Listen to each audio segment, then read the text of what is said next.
Dr. Kailash Wagmare.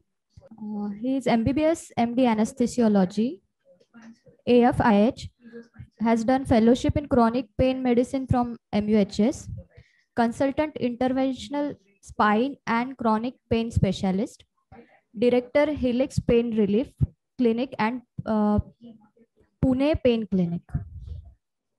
Sir will be discussing about fractures. I request sir to start his presentation.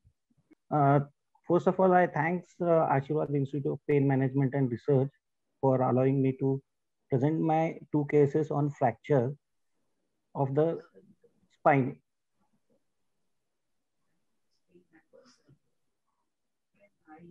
Showing my experience of fracture pain.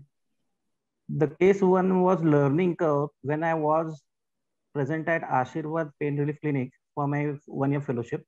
And the second case is my development curve, where I have developed my perspective along with AIPMR perspective. So this case is a cervical spinous process fracture. And case one will be fracture of the lumbar vertebra. The first case, wherein a 60 years old post-menopausal patient presented with inability to stand and walk due to severe pain, history of fall at home, known case of IHD on aspirin, clopidogrel, and antihypertensive. Patient was admitted at the ortho department in a private hospital. X-ray of the lumbosacral spine showed compression fracture of L4 vertebra.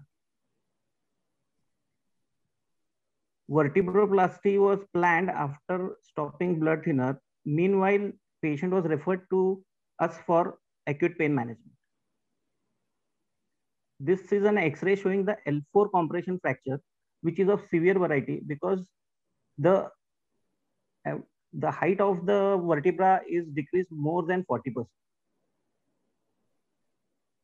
At first visit, I had accompanied Dr. Lakshmivas Madam, and after consultation and counseling was done with the patient and the relatives, we had taken and written informed consent, and under all aseptic precautions, dry needling was done for back and lower limbs. After 30 minutes, needles were removed. Patient smiled and patient's pain score reduced from 10 to 5 out of 10. Next visit, I alone attended the patient and second session of dry needling was done. And later vertebroplasty was done and patient was discharged. Dry needling helped to reduce the suffering of the patient before definitive treatment of vertebroplasty was being done. The pain score in details was static pain on lying down in bed reduced from 10 to 3 and pain on movement in bed reduced from 10 to 5. This was just because of dry needling itself, which was not reduced by any medications before which she was given.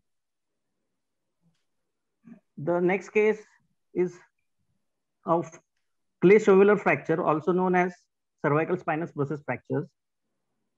A 40-year male patient had sudden onset pain after a click or crack-like sound after doing exercise of neck against resistance. Patient was unable to do any day-to-day activities due to severe pain. The pain was 10 out of 10. Unable to do neck movements as it aggravated pain. An X-ray of cervical spine showed spinous process fracture of C5, C6. As the orthopedics, this X-ray shows one undisplaced fracture of the C5 vertebra spinal process and displaced fracture of the C6 spinous process. In emergency to relieve pain, Stimpod neuromuscular stimulation, that is non-invasive pulse radiofrequency, was used and pain came under control. That is 5 out of 10. Then I did dry needling along with CBT, which I call needle-induced yoga, for the neck muscles and the upper limb muscle. Pain reduced to 1 out of 10. Medical treatment was also included, which included gabapin, myotop, and Lanol, that is paracetamol. After about 6 to 7 days, pain returned to 5 to 6 out of 10, and above procedures were repeated, and pain relief was more than 90%. The orthopedic surgeon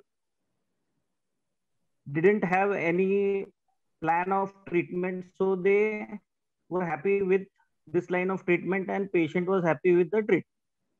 This was the dry needling done. The orthopedic surgeon was astonished that patient had no pain at all and how patient is doing all activities.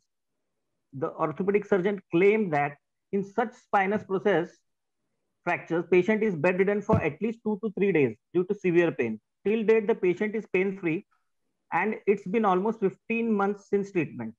Along with these both two treatments, patient's vitamin D3 deficiency was corrected and B12 deficiency was not there, but we had given a few doses to increase the healing process along with vitamin C and calcium.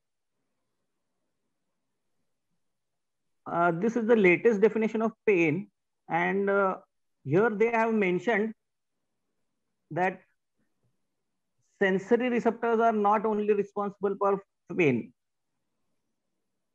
Pain cannot be informed solely by activity of the sensory neurons. Means other receptors are also responsible for the pain, and I think that proprioceptors are much more responsible for the pain.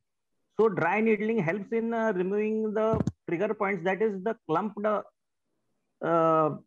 muscles trigger point which we treat with dry needling, and it removes and separates the proprioceptors, and therefore patients are able to have an increase in the range of motion which they find difficult before getting the treatment.